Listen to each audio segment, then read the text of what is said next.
बताइए। अनवर जी, आपकी बात मैं मानता हूं कि जो वादा इन्होंने किया उस पर क्या, मैं एक सवाल पूछ रहा हूं कि ये वही उत्तर प्रदेश है ना विनय जी, ये वही उत्तर प्रदेश है ना जहां पर माफियाओं का राज चलता था। माफिया और राजनीति का ऐसा कॉकटेल था जो ये तय कर देता था कि सत्ता किसकी आएगी किसकी जाएगी। यहां लोग घर से बाहर निकलने से डरते थे अंधेरा होने के बाद। आज इसी उत्तर प्रदेश ने न सिर्फ देश को बल्कि दुनिया को बुलडोजर मॉडल दिया है।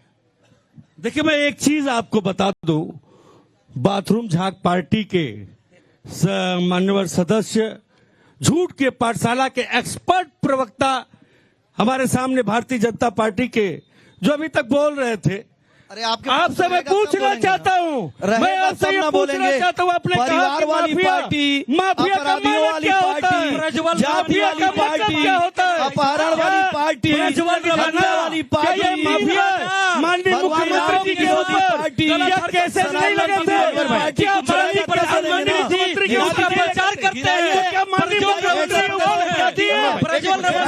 बताइए ना। अपने सहयोगी को तो बोलने दीजिए, यहाँ आप लोग बोलने नहीं देंगे और अगर सत्ता में आएंगे तो क्या करेंगे मुझे ये बताइए। मंच पर मैं किसी को नहीं दूंगा, मैं बोलने किसी को नहीं दूंगा। आवाज पे उतनी दम नहीं है, अब भारतीय जनता पार्टी की आवाज पे उतनी दम नहीं है। बोलने लगूंगा तो बोल, जब मैं बोल रहा हूँ तो बोलने दो, आप बोलने का अधिकार नहीं छीन सकते, आप हिंदुस्तान को दबा नहीं सकते, आप हिंदुस्तान को बेच नहीं सकते, आप असली मुद्दे पर बात नहीं करना चाहते, आप हिंदुस्तान पर बात नहीं करना चाहते, आप महंगाई पर बात नहीं करना चाहते, आप बेरोजगारी पर। विनय जी रुक जाइए, अगर इस तरीके से आप लोग बात करेंगे तो बात नहीं हो पाएगी। विनय जी एक सेकंड, विनय जी प्रधानमंत्री, मैं एक बार अब जनता के पास जा रहा हूँ, रुक जाइए विनय जी रुकिए, एक बार जनता के पास जा रहा हूँ और जनता का मन भी टटोल लेते हैं। क्या लग रहा है कि ये जो बुलडोजर मॉडल झूठ बोलता है, बहुत बढ़िया है। मैं मोदी से 11 दिन बड़ा हूँ, मैं उसको चाय बेचते हुए देखा हूँ उसके गांव में, और उसके जैसा शासक कोई नहीं है। होना चाहिए, मिल नहीं गया, जीवन में होना चाहिए वैसा, जुग जुग होना चाहिए, क्योंकि मैं रहा हूँ आराम से। मैं गुजरात में रहा हूँ, उसके गृहनगर में रहा हूँ, उसको चाय बेचते हुए देखा हूँ। आप गोरखपुर में रहे कि नहीं रहे? गोरखपुर में तो मैं हूँ इस समय। तो ये बताइए, मोदी जी और योगी जी मिलाकर जो पूरा बहुत अच्छे हैं, विश्व में नाम कमा रहे हैं। ये 70 साल में कुछ नहीं किए और उन्होंने तो बहुत 10 साल में। हाँ जी, मैं भाजपा, खड़े तो हो जाइए कम से कम। हाँ, भाजपा प्रवक्ता से पूछना चाह रहा हूं, इन्होंने माफिया कर रहे हैं। यही तारामंडल में एक गुप्ता व्यापारी कानपुर का था, उसको प्रशासन ने मारा हुआ आकर के, और उसके बाद गुंडागर्दी की बात आप करते हैं और उसका कुछ नहीं हुआ उन लोगों का। जो सुनिए मेरी बात, पहले गुंडागर्दी नहीं थी उत्तर मैं जवाब दे रहा हूँ। एक सेकंड सिंह साहब, कहा गुंडागर्दी खत्म हो गई, आप प्रवक्ता कह रहे हैं गुंडागर्दी। ठीक है, ये कह रहे हैं कि गुंडागर्दी खत्म हो गई, तो अभी कैसे गुंडे हैं और उनको इनकाउंटर क्यों हो रहा है? चाचा से सिर्फ ये पूछ लीजिए, वो कह रहे हैं कि मोदी जी हम बड़े हैं, उनसे हम चाय बेचते हमने देखा। इनसे पूछिए कि इनके घर में लड़कों को नौकरी मिली कि नहीं मिली, कितने लोग को नौकरी मिली है? सिर्फ जुमला। एक चीज बताइए, आप क्या करते हैं? बिल्कुल ही सरकार काम क्या करते हैं बताइए? हमारा काम फ्री जेसी वाला है। फ्री जेसी वाला काम है आपके पास? आप सुनिए ना, मेरी काम खत्म हो चुका, लोगों ने फ्री जेसी रखना बंद कर दिया। खत्म हो चुका सारा। या लोगों का फ्री जेसी अब लोगों का फ्री जेसी अब खराब नहीं हो रहा, रोजगार हो गए सब लोग। ठीक है जी, क्या कहना है? खत्म नहीं हो चुका सर। क्वेश्चन करें। ये बीजेपी सरकार में जितने वादे करे जाते हैं, मैं अभी छोटे से क्षेत्र से फतेहपुर लोकसभा के चुनाव में मैं प्रभारी बन के गया था, वहां का रेलवे स्टेशन देख के मुझे हंसी आ रही थी। उससे अच्छा तो मेरा गोरखपुर, मतलब कोई विकास नहीं, सिर्फ गोरखपुर में सीएम सिटी के नाम पर विकास है। पूरे प्रदेश में त्राही है और बेरोजगारी से लोग परेशान है। बेरोजगारी से लोग परेशान है जी। एक सेकंड, क्या नाम है आपका? आप नहीं बोलेंगे कुछ? वोट डालते हैं कि नहीं डालते? डालते हैं। खड़े होइए, फिर अपने मन की बात कहिए, नहीं तो बाद में कहेंगे कि देखिए वो टीवी वाले आते हैं बोलकर चले जाते हैं, हम लोगों को बोलने नहीं दिया जाता है। आपका नाम क्या है? मेरा नाम अनिमेश मणि है। खड़े हो जाइए, आइए। हाँ, इधर कुछ लोग कह रहे हैं कि मोदी सरकार अच्छी है, कुछ लोग कह रहे हैं नहीं अच्छी है। आप लोगों को क्या लग रहा है कि योगी जी की वजह से पूर्वांचल कम से कम बीजेपी के हाथ में है कि नहीं है? देखिए, मेरा मानना यह है कि सरकार अच्छी हो या बुरी हो, लेकिन मेजॉरिटी में जब कोई सरकार लंबे समय तक रहे तो वो देश के लिए खतरनाक है, लोकतंत्र के हित के लिए खतरनाक है। मैं आपके चैनल के माध्यम से ये अपील करना चाहता हूं कि देश के लोकतंत्र को बचाने के लिए आपका मीडिया भी इसमें सहयोग करे और जनता भी इसमें सहयोग करे। ठीक जी, क्या नाम है आपका? हमारा नाम चतुर्भुज प्रसाद। बताइए। देखिए, सबसे बड़ी चीज ये है कि जब 70 साल से कांग्रेस रही तो 70 साल में किसी ने बोला नहीं कि कांग्रेस को हटा देना चाहिए, इसलिए कि उसके अच्छे अच्छे लीडर उस समय रहे। जिस तरह ठीक है, बोलिए, आप कंप्लीट कीजिए। आप अपनी बात, सबका जवाब दे पाएंगे आप? सबकी बातों का जवाब नहीं तो अपनी बात। लेकिन जब एक सरकार बढ़िया चल रही है और जो सरकार कुछ काम कर रही है और जो सरकार में हम लोग देख रहे हैं कि हम लोग विकास के रास्ते में प्रबल तरीके से आगे बढ़ते जा रहे हैं। 70 सालों में उससे नहीं पूछा गया तो आज 10 सालों में किसी को पूछने का अधिकार। ठीक जी। अभी हमारे बड़े भाई ने कहा कि अपराध खत्म हो गया गोरखपुर में। इसी गोरखपुर में वो बता नहीं पाए सही से, मनीष गुप्ता जी को प्रशासन, पुलिस के लोग घसीट के मारते हैं और बहुत दुख की बात है, एक भी उसमें आज तक सजा नहीं, सब लोग बाहर हैं। पहली चीज पूरी सुन लीजिए, इसके बाद आप जवाब दीजिए। जवाब दूंगा। इन्होंने कहा पूछिए, माफिया राज खत्म हो गई। क्या धनंजय सिंह जेल चले गए? क्या ब्रिजभूषण सिंह जेल हैं? आप इनसे पूछिए, ब्रिजेश सिंह जेल हैं? माफिया राज के खाली मीडिया तंत्र में बताया गया कि माफिया राज खत्म हो गई। आज गोरखपुर में करते क्या है? करते क्या है?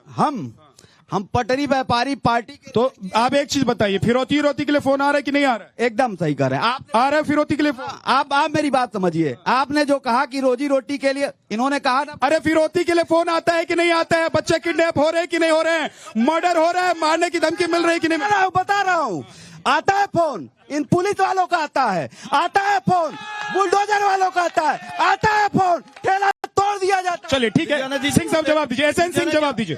एसएन सिंह जवाब दीजिए। विद्यानाथ जी, हमारे मित्र ने जो भी कहा हम उसका जवाब देते हैं। विद्यानाथ जी, भारतीय जनता पार्टी की सरकार वर्ण धर्म देखकर कार्य नहीं करती है।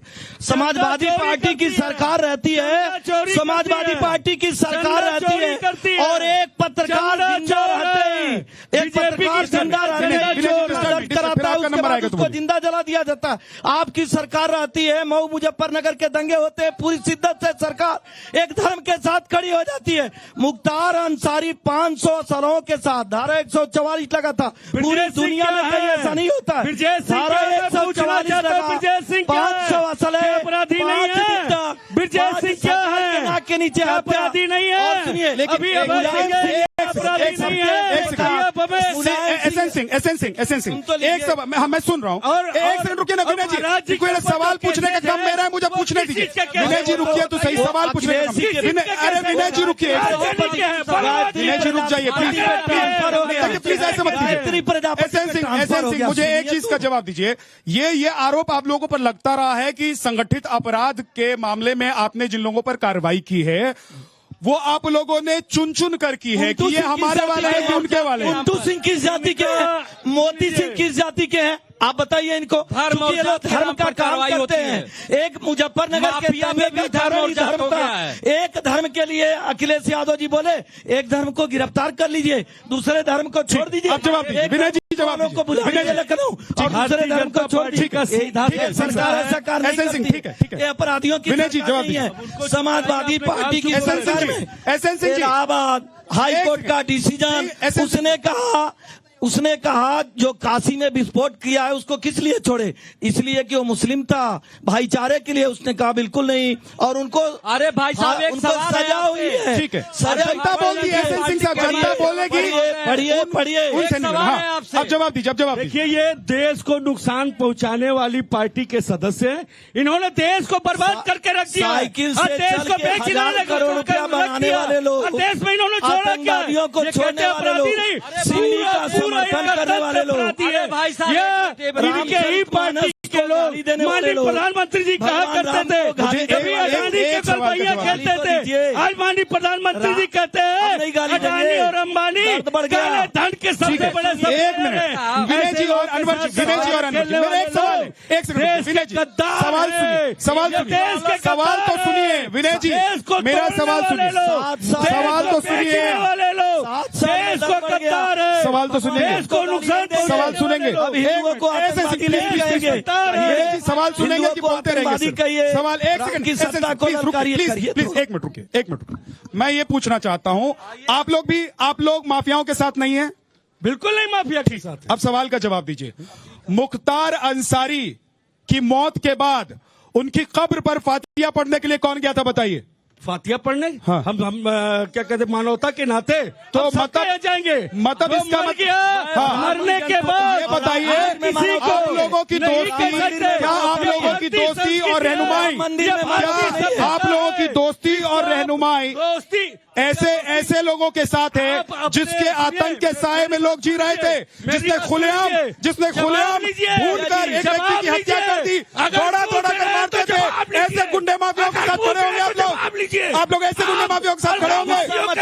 फिर क्या दिखाता है? गुस्सा मत होइए, एक बार राम जी का दर्शन कराइए, एक बार राम जी का दर्शन कराइए, गुस्सा मत होइए, राम जी का दर्शन करके आ जाइए। मुख्तार अंसारी के कब्र पर जाकर फातिया पढ़ना देशभक्ति है? मुझे बताइए। मुख्तार के साथ एक आईएएस अधिकारी होते थे, करने वाले लोग जो अति वो नोएडा में जाके नोएडा चेयरमैन की बिल्कुल लगातार मत बोलिए, प्लीज लगातार मत बोलिए। महिला के ठीक है, आपकी बात हो गई, अब उनको जवाब देने दीजिए, फिर वक्त नहीं बचेगा। अनवर भाई रुकिए, एक सेकंड में आ रहा हूं। अनवर भाई रुकिए, एक सेकंड में आ रहा हूं। करो भैया, पहले जवाब दे दीजिए जल्दी से बताएं। 20 सेकंड में जवाब दीजिए। देखिए, हम तो कहेंगे कि कांग्रेस और समाजवादी पार्टी की सरकार को सब लोगों ने देखा है। केंद्र में कांग्रेस की सरकार रही, कांग्रेस की सरकार में उन्होंने क्या किया? मीसा लगाने का कार्य किया, देश के संसाधनों पे एक का अधिकार बताने का कार्य किया, सिखों की हत्या कराने का कार्य किया, 26/11 की घटना में हिंदुओं को आतंकवादी बताने का कार्य किया।